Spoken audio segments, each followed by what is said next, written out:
देखु ये गोटे दूरदृष्टि संपन्न कार्यक्रम और विशेष धन्यवाद देवी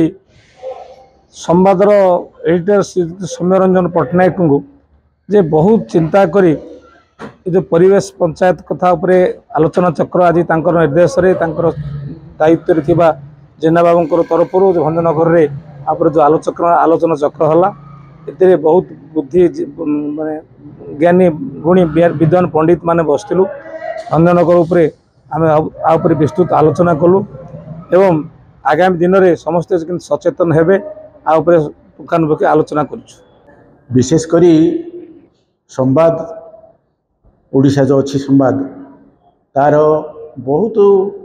लोकाभिमुखी कार्यक्रम से हाथ में नहीं विगत किसी वर्ष धरी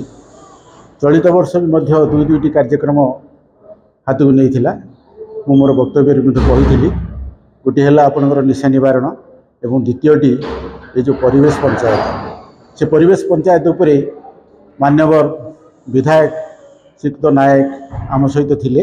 एवं अन्यान्य मान्यगण्य व्यक्ति विशेष भी थे जो माने परिवेशविद मान कहि एवं विशेषकर वन विभाग पूर्वतन कर्मचारी मैंने जोग देते से सुंदर सुंदर से वक्तव्य रखिंट आउ गोटे कथा मुझे कहि जे जो मान्यगण्य व्यक्ति मैंने थिले भी आम भंजनगर अंचल से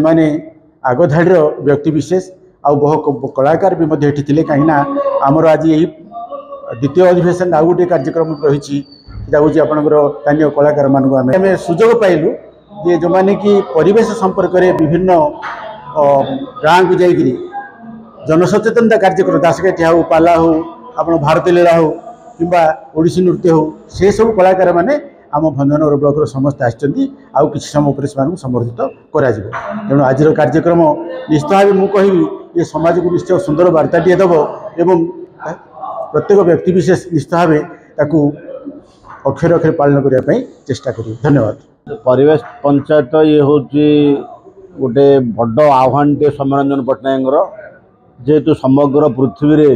जिते विभिन्न प्रदूषण आक्रांत हो पृथ्वी तेणु ताकू सुरक्षा देवा आमर निहाती दरकार तेणु ए पुनश्च पृथ्वी पंचायत माध्यम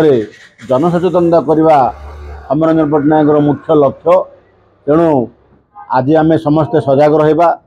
प्रदूषण मुक्त समाज गठन करवा परिवेश गठन करवा एवं वृक्षरोपण को केमती गुरुत्व देवा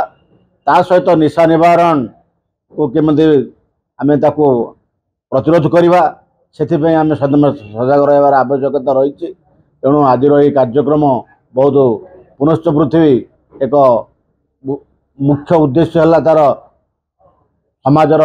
परिवेश सुरक्षा करवा।